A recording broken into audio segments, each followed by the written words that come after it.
Ces paroles-là prennent plus leur sens quand on arrive à la fin de la lettre qu'au début, hein?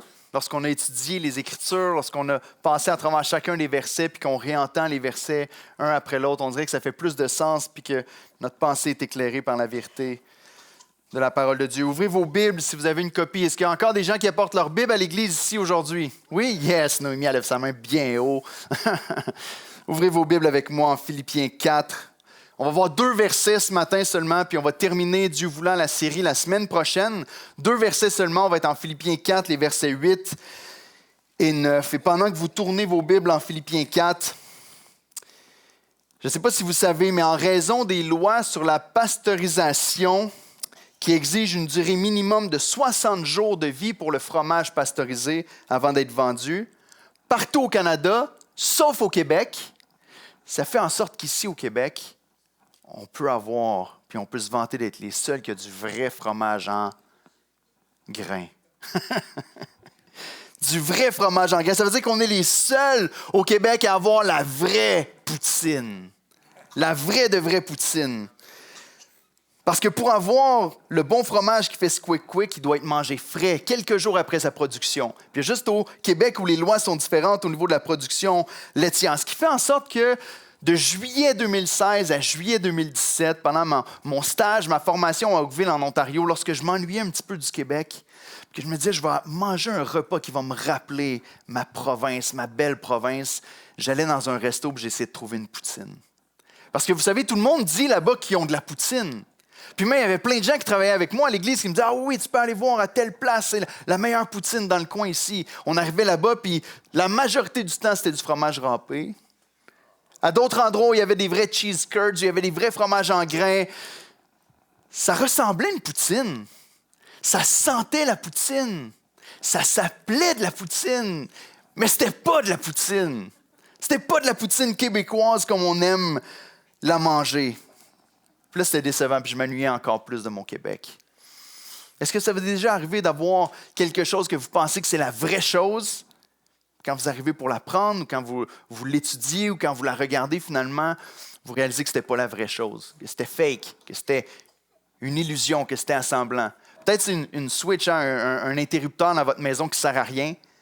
Puis là, à chaque fois que vous essayez d'allumer les lumières, vous vous trompez, vous dites « Ah non, celle-là, c'est vrai, elle ne sert à rien. C'est une apparence de lumière, mais ça ne sert à rien. » Puis c'est désagréable quand c'est des trucs qui sont insignifiants, mais à quel point décevant si c'est quelque chose de très important.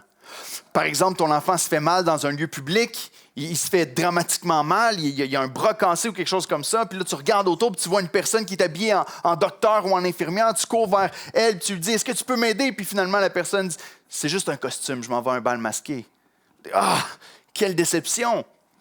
Mais encore plus peut-être, si tu as soif de connaître la vérité, si tu te poses des questions à propos de Dieu puis à propos de ton existence, puis que tu t'approches d'une personne qui se dit chrétien, pour te rendre compte, plus que tu passes du temps avec cette personne-là, qu'elle ne l'est pas vraiment. Et dans le texte d'aujourd'hui, Paul nous enseigne de quoi a l'air un véritable chrétien et nous motive à vivre d'une manière à être un chrétien authentique. Vivre de manière à être un chrétien qui est authentique, parce que c'est le seul moyen, selon l'Écriture, de marcher fidèlement avec la présence de Dieu dans nos vies. Dieu marche avec le chrétien qui est un chrétien authentique. Dieu ne marche pas avec les fakes qui peuvent avoir l'apparence du christianisme ou l'apparence de la piété, mais la Bible nous dit dans Timothée qu'il renie ce qui en fait la force.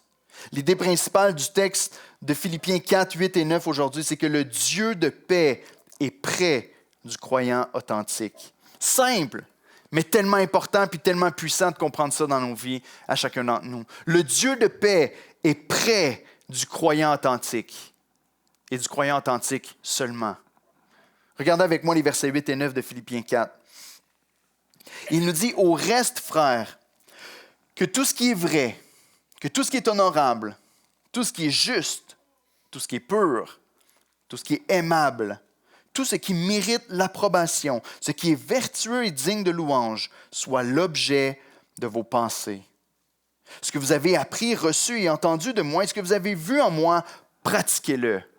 Et le Dieu de paix sera avec vous. » Prions ensemble. Éternel, on s'approche du Dieu de paix aujourd'hui. Non seulement on l'a vu la semaine passée, que par la prière, lorsqu'on recherche l'unité dans ton Église, la paix de Dieu nous remplit, la paix de Dieu qui surpasse toute intelligence, qui est plus grande que nos pensées, que nos réflexions, que nos solutions humaines. Ta paix supérieure remplit nos cœurs. Puis aujourd'hui, dans les versets 8 et 9, on voit de quelle manière est-ce que le Dieu de paix marche avec nous. Et Père, il n'y a pas de plus grand désir dans nos cœurs, pas de plus grande soif, pas de plus grande prière qu'on a pu faire monter vers toi cette semaine que de te demander que ta présence soit avec nous. Que toi, Seigneur, le Dieu de paix, pas juste la paix de Dieu, mais le Dieu de paix, que tu sois avec chacun d'entre nous. Je te prie aujourd'hui d'éclairer nos pensées pour qu'on comprenne ta parole. Je te prie d'agir dans nos cœurs pour qu'on la saisisse et qu'on soit transformé par elle. Je te prie d'agir dans nos vies pour qu'on puisse la mettre en pratique. En Jésus-Christ. Amen. Le Dieu de paix est près du croyant authentique. Premièrement, Dieu est avec toi lorsque tes pensées lui appartiennent. Au verset 8, on a une description de ce qui doit être l'objet de nos pensées, ce qui doit être le focus de nos pensées, ce qui doit être le contenu de nos pensées en tant qu'enfant de Dieu, en tant que chrétien. Dieu est avec toi lorsque tes pensées lui appartiennent. Le chrétien n'est pas du genre à laisser les autres penser à sa place, bien que le monde aime souvent dire que les chrétiens sont comme ça. C'est une des choses qu'on m'a dit quand je suis devenu chrétien. Tu vas avoir un lavage de cerveau, tu ne vas plus penser pour toi-même, tu ne vas plus te questionner ou chercher. Les autres vont te dire qu'est-ce que tu devrais penser. Puis ça va être une autre personne qui va penser à ta place, puis tu vas juste dire oui, oui, les yeux fermés. Mais ce n'est pas vrai. Selon l'Écriture, les chrétiens sont des penseurs. Les chrétiens sont des gens qui réfléchissent et qui réfléchissent profondément, qui ne font pas juste tout accepter les yeux fermés, mais qui pensent, qui réfléchissent, qui ruminent à la matière et qui essaient d'approfondir leur connaissance et leur compréhension. La méditation orientale veut qu'on fasse le vide intérieur. Peut-être que lorsque vous avez entendu l'expression méditation, c'est de dire vous allez vous asseoir, fermer les yeux, puis penser à rien. Peut-être une fois de temps en temps, vous allez rajouter des Vous essayez de vider l'intérieur. Je veux faire le vide, comme ça je vais trouver une paix puis un équilibre à l'intérieur. C'est la méditation orientale. La méditation chrétienne, c'est tout le contraire. La méditation chrétienne, comme on voit ici dans Philippiens 4, c'est pas de faire le vide intérieur, mais faire le plein intérieur. De remplir notre pensée avec les bonnes choses, au lieu de les remplir avec les mauvaises choses, d'essayer de tout simplement les vider. Personne ne veut être une tête vide, right? Même si on a l'impression que ça nous calme. Mais on veut avoir la tête pleine, mais pleine des bonnes choses. Donc la question pour toi, c'est, est-ce que tu réfléchis encore? Parce que très souvent, on doit être honnête, c'est quelqu'un d'autre qui réfléchit pour nous, puis on passe notre temps à regarder des choses, puis à dire, qu'est-ce que lui pense à propos de ça? Et très souvent, même dans les milieux chrétiens, on a cette approche-là. Où est-ce qu'on va prendre notre Bible, puis peut-être tu as une Bible avec des commentaires écrits en rouge dans le bas de la page, puis tu lis un passage, puis au lieu de prendre le temps de réfléchir, de méditer sur le passage, tu vas dire, qu'est-ce que lui a à dire en bas dans le commentaire? Et tu veux que quelqu'un d'autre pense à ta place. Mais est-ce que tu réfléchis? Est-ce que tu médites? Est-ce que tu penses sur la matière longtemps? La réalité, c'est qu'on pense toujours, et certains vont dire, Éric, je pense à tous les jours. Je suis toujours en train de penser. Je suis toujours en train de réfléchir sur quelque chose. Oui, c'est vrai. Mais quand est-ce qu'on s'arrête sur une chose, sur une vérité, sur un concept, sur un fait, pour la retourner de tous les sens dans notre tête? C'est la signification de ce que Paul parle ici, de la retourner dans notre tête pour l'approfondir et laisser cette réflexion-là nous changer dans le processus. Parce que la raison pour laquelle on pense, la raison pour laquelle on médite, la raison pour laquelle on veut comprendre davantage, c'est parce que le fait de comprendre puis de saisir apporte une transformation puis ça change la manière dont on vit notre vie. C'est ce que la parole enseigne. Est-ce que ce n'est pas ce que Paul dit justement dans Romains 12:2 lorsqu'il dit « Soyez transformés par le renouvellement de votre intelligence, afin de discerner la volonté de Dieu, ce qui est bon, agréable et parfait. » De quelle manière est-ce qu'on est transformé selon Romains 12:2? Par le renouvellement de notre intelligence. Autrement dit, il y a quelque chose qui se passe dans ta tête. Il y a un changement, il y a des choses qui brassent. Vous savez, le mot qu'on utilise pour conversion dans le Nouveau Testament, le mot repentance, en grec, c'est le mot métanoïa. Vous connaissez peut-être le mot métamorphose, changement de forme. Métanoïa veut dire changement de noyau, changement de pensée, changement de qui tu es à l'intérieur. Une conversion, c'est qu'il y a un shift, il y a un changement qui se passe dans tes pensées, dans tes convictions, dans ta tête, dans ton cœur, et tu deviens une nouvelle créature à l'image de Christ. Et c'est le moyen, en Romains 12:2, de ne pas être conforme au siècle présent. C'est d'être transformé par le renouvellement. Comment? En discernant ce qui est bon, agréable et parfait pour Dieu. Pas pour le monde qui t'entoure, mais pour Dieu. Notre façon de percevoir le monde, notre vision du monde est différente normalement des non-croyants. Parce que nos pensées sont remplies d'un contenu qui est différent, ou du moins de vrai. Est-ce que c'est ton cas? Avec beaucoup d'amour, est-ce que c'est ton cas aujourd'hui? C'est une guerre sérieuse pour nos pensées. On a demandé à un homme qui s'appelle Paul Washer, qui a fondé une fondation pour la mission dans le monde qui s'appelle Heart Cry Missionary. Et on lui a demandé, après qu'il ait passé 10 ans au Pérou à évangéliser, à prêcher dans la brousse, à prêcher à des gens qui ne connaissaient pas l'Évangile. Il a appris l'espagnol, il est allé leur prêcher l'Évangile à ce moment-là. Il n'y avait rien, il n'y avait pas le luxe qu'il y a aux États-Unis. Et il prêchait là-bas pendant 10 ans. Et là, on lui a demandé quand il est revenu, « Monsieur Washer, ça doit être tellement difficile de demeurer croyant quand tu es au Pérou. Pour nous, c'est facile aux États-Unis, mais ça doit être tellement difficile quand tu es en mission comme ça au loin. » Et Paul Washer a dit, « Tu te trompes, pas du tout. C'est ici que c'est difficile d'être chrétien. Parce que là-bas, j'ai rien à part Dieu. Là-bas, j'ai rien, j'ai Christ. Mais quand je reviens ici aux États-Unis, il y a des distractions, il y a des choses un petit peu partout qui essaient de prendre mes pensées, de remplir mes pensées avec toutes sortes d'autres choses. Là-bas, je suis focusé sur Christ. C'est pas facile comme mode de vie, mais c'est facile d'être chrétien. La guerre pour nos pensées est une guerre vivante et réelle pour chacun d'entre nous. Pourquoi est-ce que c'est si important de veiller sur nos pensées? Parce que ta vie en dépend. Parce que tout commence ici, frères et sœurs. Tout commence ici. Je ne me lasserai jamais de vous répéter la même vieille formule. Ce qui remplit tes pensées forme tes convictions. Tes convictions forgent ton comportement et ton comportement détermine le fruit de ta vie. Ce qui remplit tes pensées, ce avec quoi tu nourris tes pensées, ce sur quoi tu médites, que tu réfléchis, ce que tu laisses entrer fréquemment dans ta tête, va former tes convictions. Tes convictions vont forger ton comportement, ton caractère, puis c'est ça qui va donner le fruit de ta vie. Autrement dit, est-ce que tu vas avoir une vie qui a porté du bon fruit ou du mauvais fruit? Ça commence ici. Donc, c'est extrêmement important de réfléchir à ce qui entre dans nos têtes et à comment est-ce qu'on gère nos pensées. Qu'est-ce qui nourrit nos cerveaux? Donc, la question qu'on se pose à ce moment-ci, c'est qu'est-ce qui doit remplir nos pensées? Selon la Bible, ici, voici la description du Nouveau Testament. L'apôtre Paul va nous dire, ce qui doit remplir tes pensées, c'est tout ce qui est vrai. Tout ce qui est vrai. Est-ce que tu peux qualifier tes pensées de tout ce qui est vrai? Est-ce que la majeure partie du temps, ce qui remplit mes pensées, c'est drôle, hein, parce que dans le verset qu'on a vu la semaine passée, il nous parle des inquiétudes, il nous parle du stress, de l'anxiété, et très souvent, ces choses-là remplissent nos pensées de choses qui ne sont pas vraies et qui ne sont pas encore arrivées. On a peur de ce qui, peut-être, dans le possible, pourrait arriver, mais qui n'est pas réel encore. Qu'est-ce qui est vrai? Automatiquement, ici, ce qui est vrai, ce n'est pas ce qui est faux. Donc, il y a un engagement automatiquement à dire, je vais repousser de mes pensées ce qui est faux. Je vais repousser le mensonge. Je vais remplir mes réflexions de vérité et méditer sur ce qui est vrai.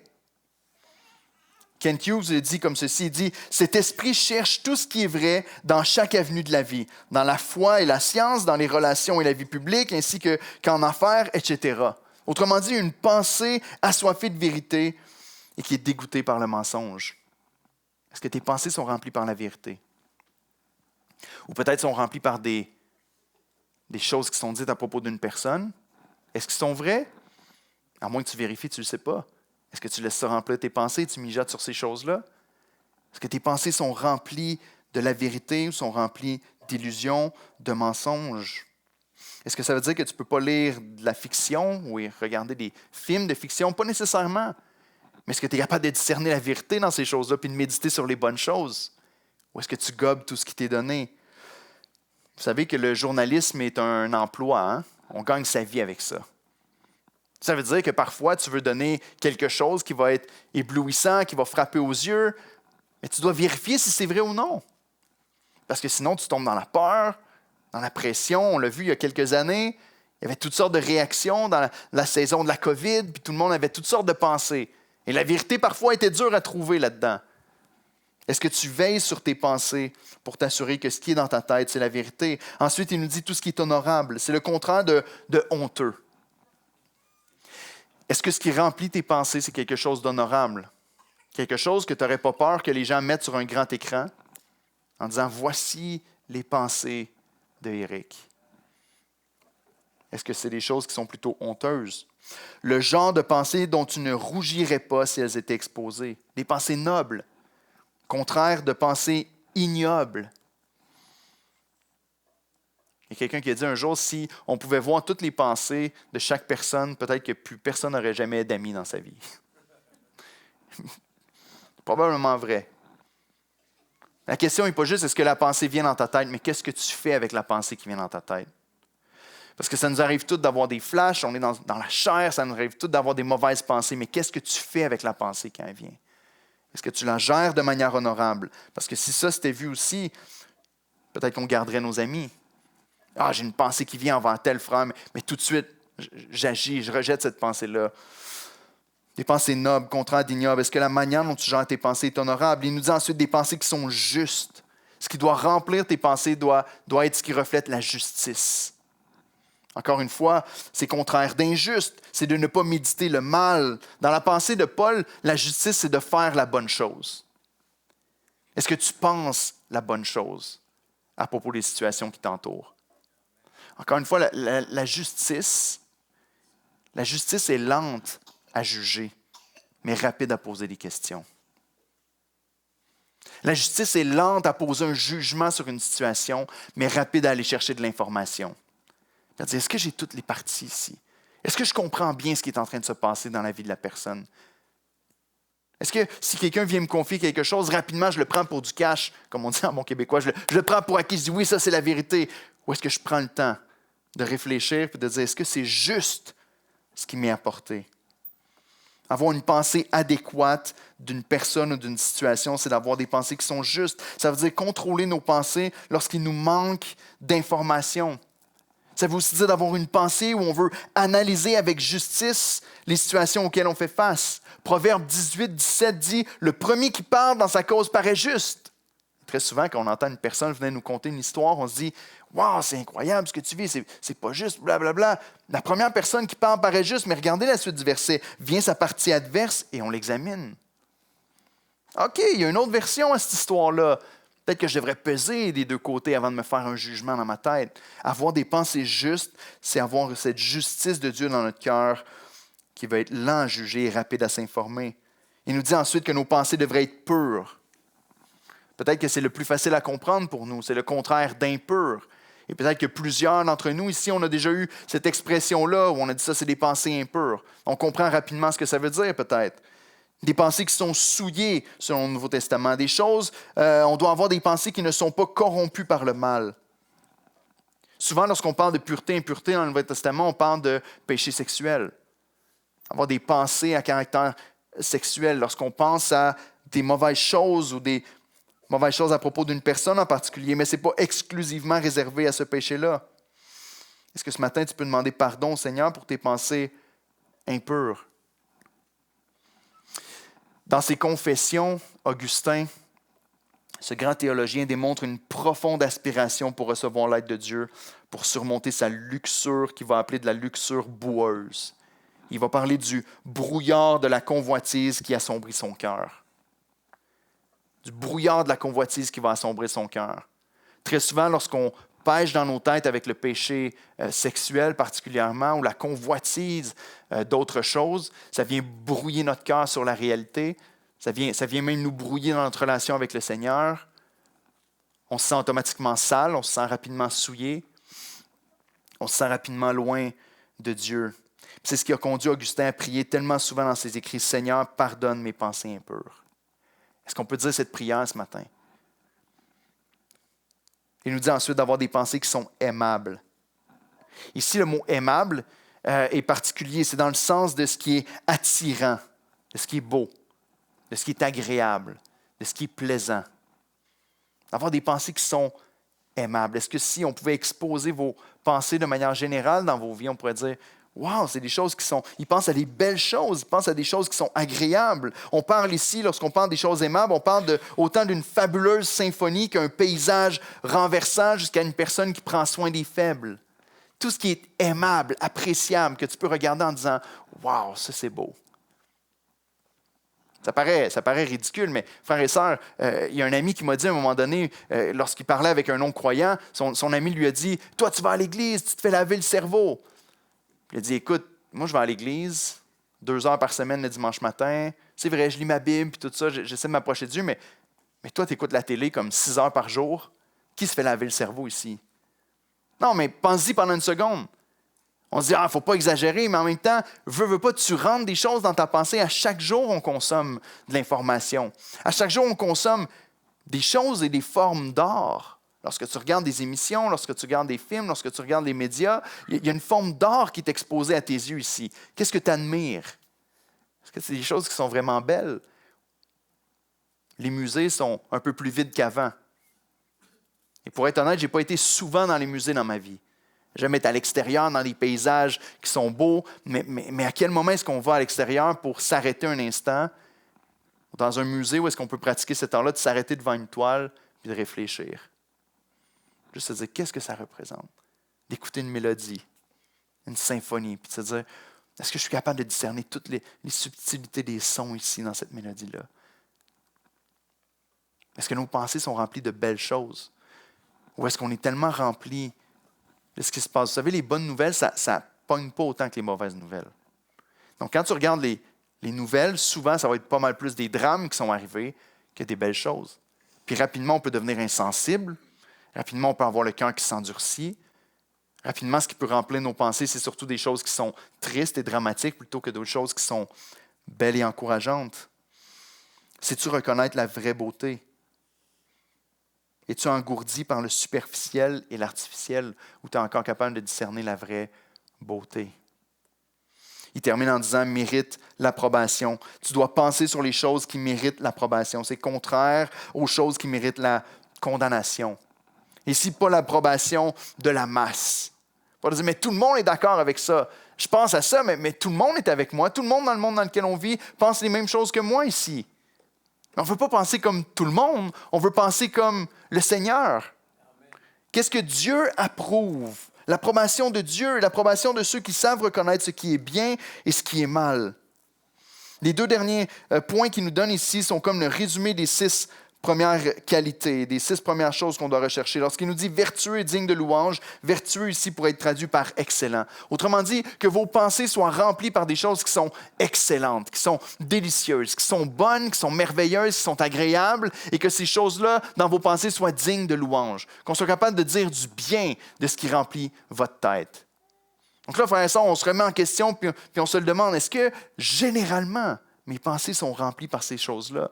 Parce que la vérité, c'est que ça demande de la discipline. Si tu fais juste laisser aller tes pensées comme ça ne va pas être nécessairement ces choses-là qui vont les remplir. Ça demande une certaine discipline, ça demande une certaine recherche et on doit se poser la question, où est-ce que je peux trouver matière à réflexion qui s'accorde avec ces 6 qualités-là qu'on vient de voir? Eh bien, il existe un livre, frères et sœurs, dans lequel se trouvent les choses bonnes, les choses agréables, les choses justes, les choses aimables, les choses qu'on devrait rechercher, avec lesquelles on devrait nourrir notre pensée constamment. Regardez avec moi au psaume 19, les versets 8 à 10. C'est un résumé de presque toutes les qualités qu'on vient juste de voir en Philippiens 4. Et ici, il nous parle de la parole de Dieu. Il nous dit « La loi de l'Éternel est parfaite, elle restaure l'âme. Le témoignage de l'Éternel est véritable, il rend sage l'ignorant. Les ordonnances de l'Éternel sont droites, elles réjouissent le cœur. Les commandements de l'Éternel sont purs, ils éclairent les yeux.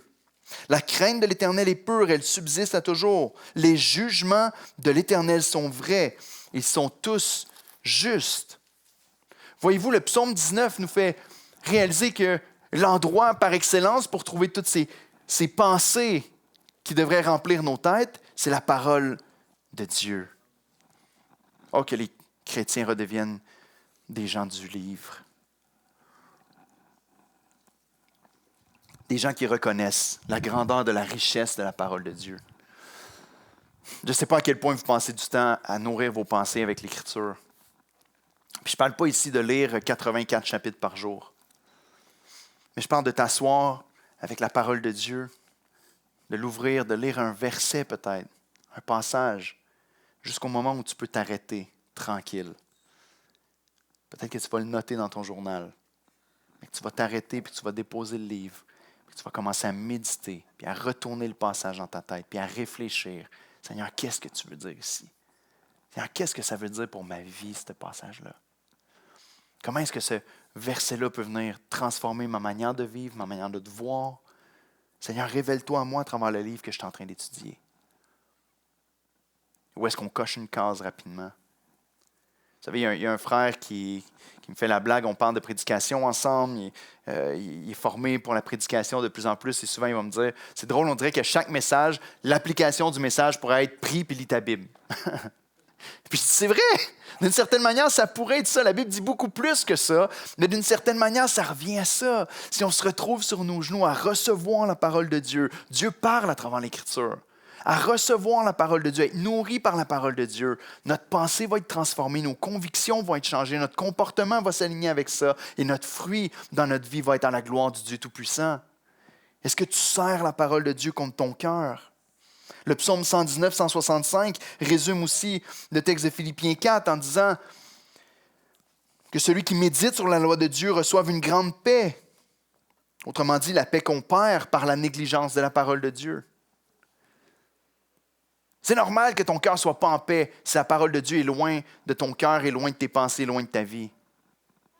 Abreuve-toi à la source, aux paroles du Seigneur qu'il nous a données dans son livre saint.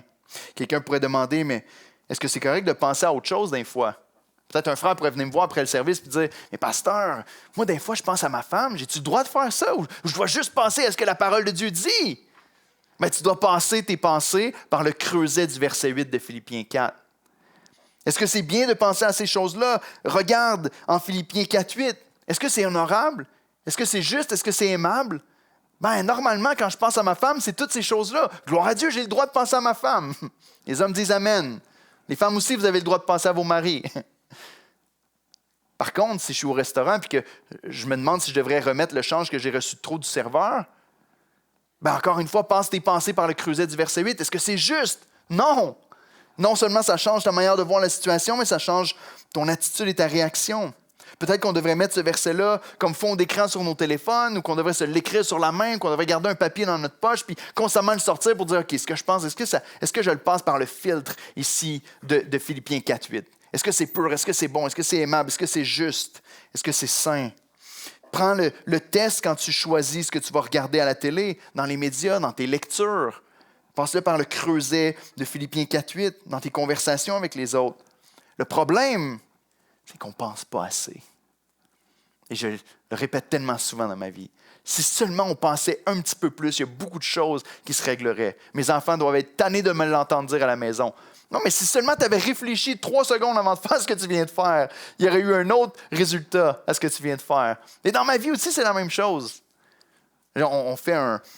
Vous le verrez à Noël, mais je me suis acheté un beau chandail de Noël cette année pour passer Noël avec la famille. On a décidé de faire un chandail laid, eux autres aussi, dans la famille. Je me suis trouvé un beau chandail de Noël. C'est écrit dessus, « Pense, c'est encore légal. » Si seulement on pensait un petit peu plus, si seulement on prenait le temps de réfléchir, de se poser des questions, les choses pourraient être bien différentes. Et le plus beau dans le texte, c'est que tu peux sentir ton Dieu marcher à tes côtés quand toutes tes pensées et ton attention est focusée sur lui. Quand ton cœur est fixé sur le Seigneur, tu peux être encore plus conscient que ton Seigneur marche avec toi. Parfois, on parle de proximité avec Dieu comme un concept vraiment mystérieux. De dire, j'ai ressenti la présence de Dieu tout à coup, j'ai ressenti toutes sortes de choses se passer. La réalité, c'est que Dieu est partout, tout le temps, pleinement, à chaque instant de nos vies. Parfois, Dieu choisit de se manifester d'une certaine manière, à un certain endroit, à un certain moment. Mais si nos pensées sont focusées sur le Seigneur, notre pensée va avoir beaucoup plus de facilité à reconnaître la main de Dieu dans tout ce qui prend place dans nos vies. Jonathan Edwards aimait dire, la raison pour laquelle je prie, c'est pour reconnaître que c'est Dieu qui me l'a donné lorsque la chose arrive. Autrement dit, si tu ne pries pas, il y a des choses qui vont arriver dans ta vie, puis tu vas dire, oh wow, quel adon, c'est merveilleux, oh wow, quelle chose qui vient de se passer. Lorsque tes pensées sont focusées sur le Seigneur, sur sa parole, lorsque ces choses-là arrivent, tu peux dire, Dieu vient d'agir dans ma vie.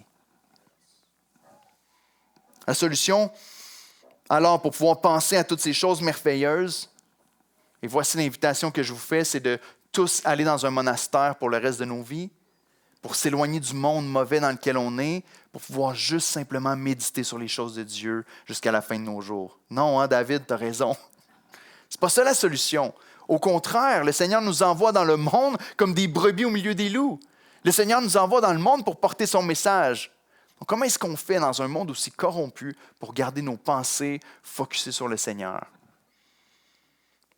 Comment est-ce qu'on fait? Est-ce que c'est de se bloquer de toute distraction? Le défi ici est justement d'apprendre au cœur des distractions à protéger nos pensées puis de glorifier Dieu dans le monde dans lequel on est. Le fruit de ce qui remplit nos têtes devrait être une vie qu'il reflète. Puis c'est là que Paul s'en va ensuite. Le verset 9 ici nous dit « Dieu est avec toi lorsque tu marches dans l'obéissance ». Puis ici, avant d'aller plus loin, on doit se rappeler l'Évangile. On doit se rappeler ce que Christ a fait parce qu'on pourrait très mal comprendre ce verset-là, puis on pourrait très mal comprendre une phrase comme celle-là en pensant que c'est du légalisme. Vous savez, une des choses qu'on a le plus de difficulté à comprendre, les chrétiens, peu importe la dénomination, peu importe que tu sois baptiste, pentecôtiste, peu importe de où est-ce que tu te situes, la chose qu'on a beaucoup de misère à comprendre, c'est la relation du chrétien entre la grâce et la loi.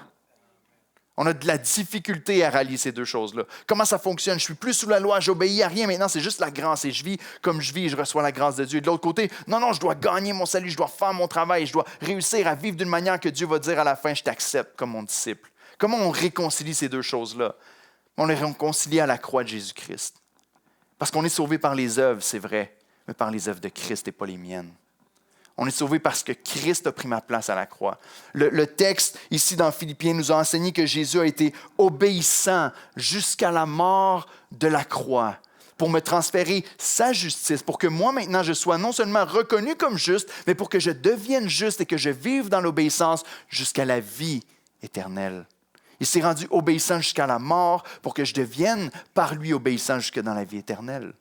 Donc, voyez-vous, la grâce qui agit dans ma vie me pousse non seulement à m'appuyer sur lui, puis à ne pas penser que je suis sauvé par mes œuvres, mais à m'appuyer sur lui pour avancer dans la grâce de l'obéissance, puis à connaître la faveur de Dieu sur ma vie. Notre obéissance, c'est une des plus belles manières de dire « Seigneur, tu es glorieux ». Notre obéissance est une des plus belles manières d'honorer le Seigneur dans notre vie. Quand vous demandez quelque chose à votre enfant, vous dites « touche pas à ça ». Peut-être que c'est un couteau, peut-être que c'est un rond de poil, je ne sais pas, mais quand vous lui dites « touche pas à ça », même s'il n'y a jamais touché de sa vie, la manière qu'il peut t'honorer le plus, c'est en t'écoutant sans savoir pourquoi il t'écoute. Tout simplement parce qu'il te fait confiance. Quel honneur ça donne aux parents dans ce cas-là. Et c'est la même chose avec le Seigneur. Lorsqu'on dit « Seigneur, je veux vivre selon tes principes parce que je t'aime, je te fais confiance, je sais que tu m'as sauvé en Jésus-Christ et je veux suivre tes ordonnances. » Quel honneur ça donne à notre Père et ça démontre à un monde perdu. Jésus est mort sur la croix pour absorber le jugement qui m'était destiné, pour me transférer sa justice, pour me rendre obéissant jusque dans la vie éternelle. Et l'obéissance prouve notre amour. Ce qui veut dire que Dieu est honoré par la confiance qu'on a en lui. Et grâce à Christ, Dieu est avec moi dans mon obéissance. Non pas dans le sens que mes bonnes œuvres achètent sa faveur, mais parce que les bonnes œuvres de Christ m'ont rendu favorable à Dieu. Et maintenant, je suis rendu capable par l'Esprit qui vit en moi d'obéir au Seigneur. Si tu reconnais ici l'œuvre de Christ, ça change ta manière de vivre.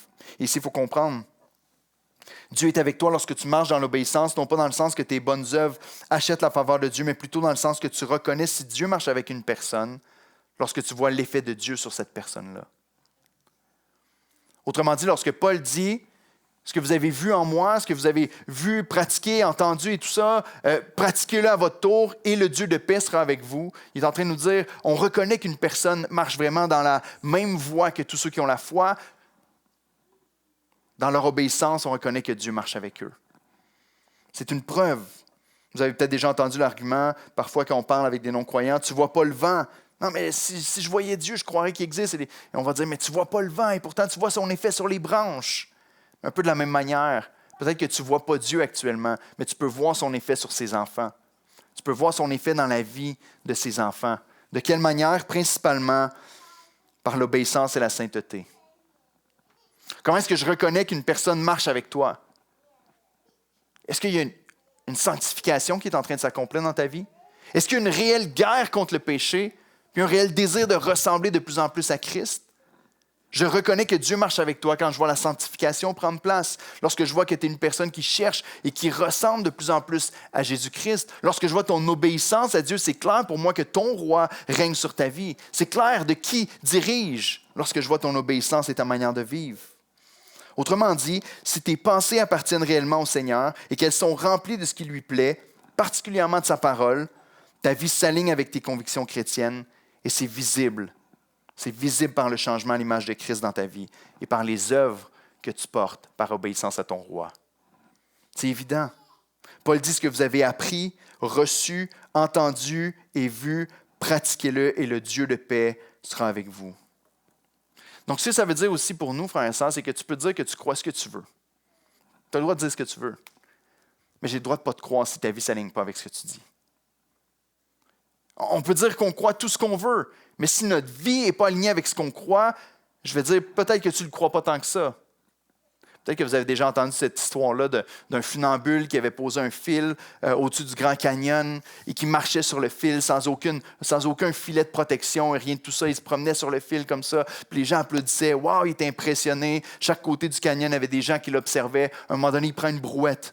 Puis il place la brouette sur le fil, puis il se promène comme ça, de long en large, et les gens l'applaudissent. « Wow, c'est merveilleux! » Puis là, il regarde la foule, puis il leur dit « Qui croit que je peux porter une personne dans la brouette et traverser de l'autre côté? » Les gens sont « Ouais! » Il dit « Qui veut embarquer dans la brouette? » Personne. Puis là, il y a une petite madame qui lève sa main, qui s'approche. Puis là, la dame, elle embarque dans la brouette. Puis finalement, il traverse le canyon avec cette dame-là dans la brouette pour se rendre compte à la fin que c'est sa mère. Et voyez-vous, il y a une dissonance, il y a quelque chose qui ne fonctionne pas entre « Oui, on croit que tu es capable, embarque! Je ne crois pas tant que ça que tu es capable, finalement. Si ma vie est entre tes mains, je ne suis pas sûr. » Mais des fois, on est comme ça avec Dieu. Je crois que le Seigneur est tout-puissant. Je crois qu'il est maître sur ma vie. Je crois que ses principes sont vrais. Je crois que ce que Dieu m'enseigne dans sa parole, c'est la bonne vie, c'est la bonne voie. Est-ce que tu vis selon ces voies-là? Je veux me garder une petite liberté. Je veux me garder une petite... Tu sais, il y a des choses que je vais essayer qui sont contraires à la parole de Dieu. Ta vie va témoigner si réellement tu crois les choses que tu dis croire ou non. Ce qui est intéressant, c'est que si on revient à Romains 12, on a vu le verset 2 tantôt, mais le verset 1 nous parle de la transformation qui passe. Au verset 2, il nous dit la transformation qui passe par le renouvellement de l'intelligence, mais au verset 1, il nous dit que c'est le moyen de nous rendre capables d'offrir à Dieu nos corps comme un sacrifice vivant qui est agréable à Dieu. Autrement dit, la manière dont tu vas penser, le fait d'être transformé par le renouvellement de l'intelligence, c'est la manière de vivre une vie qui est agréable au Seigneur, d'offrir un culte à Dieu qui est agréable, de vivre ta vie comme un sacrifice vivant pour l'Éternel. Autrement dit, ce qui remplit tes pensées va forger tes convictions, va former ton comportement et tes actions et va donner le fruit de ta vie. Tout commence dans ta tête, mais conduit au fruit et doit conduire au fruit. Sinon, on peut douter de ce qui remplit ta tête et tes convictions. Si c'était arrêté ici, Paul a fait juste penser aux bonnes choses, on aurait pu faire comme les moines ascétiques puis se pousser dans le désert pour méditer pour le reste de notre vie. Mais la méditation biblique a pour but de nous changer dans la pratique, de nous aider. Puis comme il l'a dit au chapitre 2, de faire de nous des flambeaux qui brillent dans un monde de ténèbres. Et c'est encore plus convaincant lorsque dans le texte ici, il nous parle du Dieu de paix. C'est encore plus convaincant d'aller lire les 4 autres passages dans les autres lettres de Paul où est-ce qu'il parle du Dieu de paix, où est-ce qu'il va utiliser l'expression Dieu de paix, ou plutôt 3 de Paul et 1 en hébreu. Lorsqu'il va utiliser l'expression le Dieu de paix, ça fait toujours référence à l'obéissance. Regardez en Romains 15, 33, il va dire que le Dieu de paix soit avec vous tous. Amen, après avoir donné toutes ces instructions sur comment vivre la vie chrétienne et comment mettre en pratique sa parole dans la vie de l'Église. Romains 16, versets 19 à 20. Il vous dit, pour vous, votre obéissance est connue de tous. Je me réjouis donc à votre sujet et je désire que vous soyez sages en ce qui concerne le bien et purs en ce qui concerne le mal. Le Dieu de paix écrasera bientôt Satan sous vos pieds. Que la grâce de notre Seigneur Jésus-Christ soit avec vous. Vivez de telle manière parce que le Dieu de paix va bientôt écraser l'ennemi complètement. Donc, vivez déjà comme si cet ennemi-là n'a plus de puissance sur vous parce qu'un jour, il va être complètement écrasé, éliminé. Mais pour l'instant, vos pensées sont transformées, le Dieu de paix est avec vous et ça paraît par votre obéissance et par le choix que vous faites entre le bien et le mal. 1 Thessaloniciens 5, 23 dit que le Dieu de paix vous sanctifie lui-même tout entier. Encore une fois, le lien entre le Dieu de paix et la transformation de notre vie est très clair ici. Et Hébreux 13, 20 dit que le Dieu de paix, qui a ramené d'entre les morts le grand pasteur des brebis par le sang d'une alliance éternelle, notre Seigneur Jésus, vous rende capable de toute bonne œuvre pour l'accomplissement de sa volonté. Et fasse en vous ce qui lui est agréable par Jésus-Christ, auquel soit la gloire au siècle des siècles. Amen. Voyez-vous la similitude dans tous ces passages-là? Tous les endroits où l'expression « le Dieu de paix » est utilisée, on parle ici d'un changement de vie, d'une obéissance. Lorsque le Dieu de paix marche avec toi, ça paraît parce que ton mode de vie est différent du reste du monde autour. Est-ce que c'est ton cas? Le Dieu de paix avec nous est toujours lié à la sainteté puis à l'obéissance. On l'a vu la semaine passée par la prière, la paix de Dieu nous remplit. Et ici, par la méditation de sa parole et par l'obéissance, le Dieu de paix est tout près de nous et nous guide dans une vie sainte et fructueuse. Ce qui veut dire que faire des disciples ne consiste pas seulement à transférer de l'information. Peut-être que vous dites, on est appelé à faire des disciples et je suis juste appelé à annoncer un message à ceux qui sont perdus, puis après je les laisse s'arranger avec le Seigneur. Mais faire des disciples veut dire que je dois marcher avec la personne doit entrer dans ma vie, elle doit voir de quelle manière l'Évangile change mon comportement, mes actions, mes pensées, la manière dont je vis ma vie, pour que ça puisse être marqué sur elle, comme Paul dit, ce que tu as vu en moi, ce que tu as entendu de moi, ce que tu es capable de voir dans ma pratique, fais-le à ton tour, parce que moi j'ai suivi l'exemple de Christ. La formation de disciples va plus loin que juste du transfert de contenu et d'informations, mais on doit marcher avec les gens, passer du temps avec eux, afin qu'ils saisissent le message et son fruit dans nos vies. Ça, c'est possible seulement par l'Esprit qui vit en nous. Donc, on termine très rapidement avec ceci. La question la plus importante est encore, désires-tu le Dieu de paix avec toi? Parce qu'ici, je crois que Paul utilise la présence du Dieu de paix comme étant son argument le plus fort pour influencer les chrétiens à remplir leur pensée des bonnes choses, puis à vivre d'une manière qui est agréable au Seigneur. Donc, dernièrement, Dieu avec toi est la plus grande motivation. Je pense que Paul fait juste donner son argument le plus fort lorsqu'il nous montre la relation entre notre piété et la présence de Dieu. Il fait la même chose que l'apôtre Pierre dans 1 Pierre 3,7. Vous savez, ce passage de 1 Pierre 3,7, Pierre s'adresse aux époux. Tu lis 1 Pierre 3, puis tu dis, OK, Pierre va passer 6 versets à parler aux épouses de comment être une bonne épouse, puis il donne un verset pour les hommes, comment être un bon époux. Mais quel verset? Au verset 7, il dit, « Marie, honorez vos épouses, puis il leur dit, voici comment vous devez bien traiter vos épouses. Pourquoi? Afin que rien ne vienne faire obstacle à vos prières. » Et Pierre dit ça parce que dans son cœur, il est convaincu que les croyants à qui il s'adresse, leur plus grand désir, leur plus grande motivation, la chose qu'ils veulent le moins perdre dans leur vie, c'est leur communion avec Dieu. Au-delà de leur communion avec leur femme. Vous savez, dans notre tête, nous, on dirait, je dois rester dans la prière, je dois m'approcher de la parole de Dieu pour ne pas perdre la belle relation que j'ai avec mon épouse. Si je ne suis pas proche de Dieu, je vais perdre ma relation. Ce que ça fait, c'est que ça fait de ta relation avec ton épouse ou ton époux le vrai trésor et Dieu comme un moyen d'y arriver. Pierre dit le contraire. Traitez bien vos épouses pour pas que rien vienne faire obstacle au plus grand trésor, à votre communion avec le Seigneur. Et je crois que Paul fait la même chose ici dans Philippiens 4. Il dit, remplissez vos pensées des bonnes choses. Marchez avec le Seigneur, vivez d'une manière qui lui est agréable. Pourquoi? Parce que de cette manière-là, le Dieu de paix va marcher avec vous. Quelle dichotomie aujourd'hui de nous avec les gens de cette époque-là. De se dire, vraiment, est-ce que vraiment aujourd'hui c'est notre plus grande motivation dans nos cœurs? Soyons honnêtes, frères et sœurs. Est-ce que vraiment si on dit, viens à Christ puis tu vas recevoir ceci ou cela. Reste proche de Jésus puis tu vas pouvoir gagner ceci ou cela. Est-ce que ça va vraiment faire battre ton cœur et dire, OK, dans ce cas-là, je vais prendre Jésus parce que tout le package qui vient avec, ça vaut la peine? Ou est-ce qu'on dit, vis d'une manière qui est agréable au Seigneur? Le plus grand trésor, c'est que la présence de Dieu est avec toi. Le Dieu de paix marche avec toi. Et là, le cœur des croyants à cette époque-là, qui savaient qu'ils risquaient leur vie pour suivre Christ, peuvent dire, Amen, OK, dans ce cas-là, je vais vivre toute ma vie pour Christ parce que mon plus grand trésor, c'est de savoir que je marche dans une communion ininterrompue avec mon Seigneur, avec mon Dieu.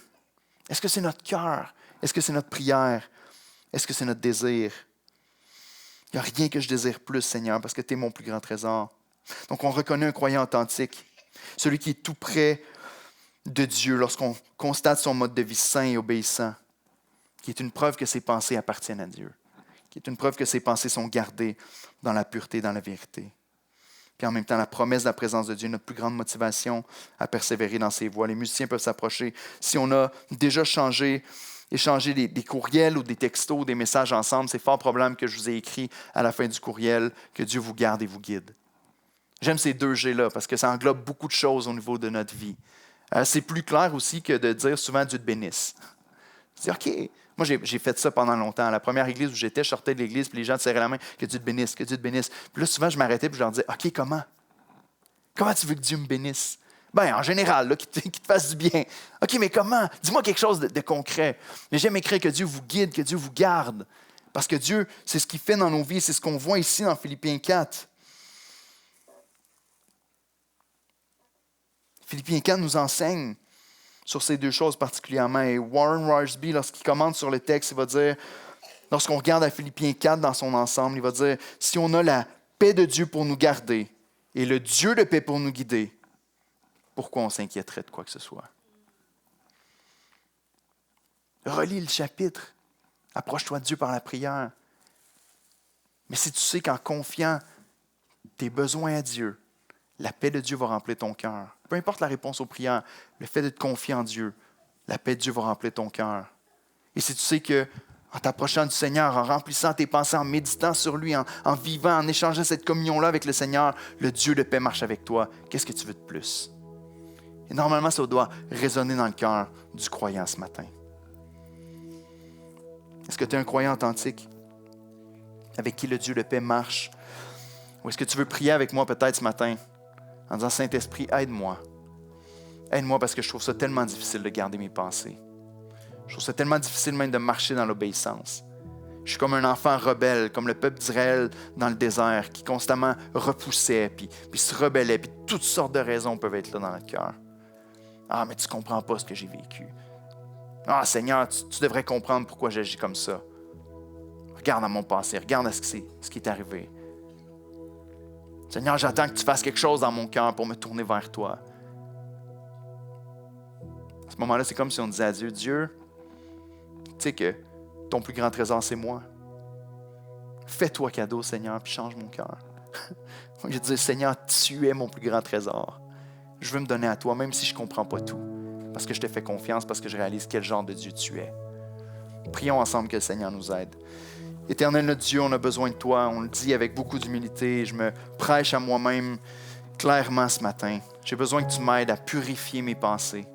J'ai besoin que tu m'aides, Seigneur, à ce que mes pensées soient gardées justes, soient gardées vraies. J'ai besoin que tu m'aides à pas juste me laisser aller dans la vie, puis à laisser entrer ce qui entre, puis sans veiller. Ta parole nous dit de garder nos cœurs plus que toute autre chose, car de lui découlent les sources de la vie. Mon Dieu, ce qui atteint notre cœur rentre premièrement dans notre pensée. Je prie de nous aider à veiller sur ce qu'on consomme. Veiller sur notre manière de réfléchir. Je prie de nous aider à t'honorer dans nos vies, mon Dieu, en obéissant à ta parole et à tes commandements, à tes impératifs dans le Nouveau Testament. On l'a vu dans le rappel, dans la vidéo de rappel de Philippiens, puis on l'a étudié dans le texte, qu'on doit travailler chaque jour à notre salut avec crainte et tremblement. On s'appuie sur le fait que c'est ton esprit qui le fait en nous. Aide-nous à être des enfants qui t'honorent. Aide-nous à briller comme des flambeaux dans le monde qui nous entoure. Aide-nous, Seigneur, à ne pas juste suivre la masse, puis à ne pas juste marcher comme les autres, mais à remplir nos pensées, nos cœurs et nos vies de ta volonté, de ce qui t'est agréable à toi. Aide-nous à discerner ce qui est bien et ce qui est mal. Et pardonne-nous, Seigneur. Pardonne-nous notre négligence trop souvent.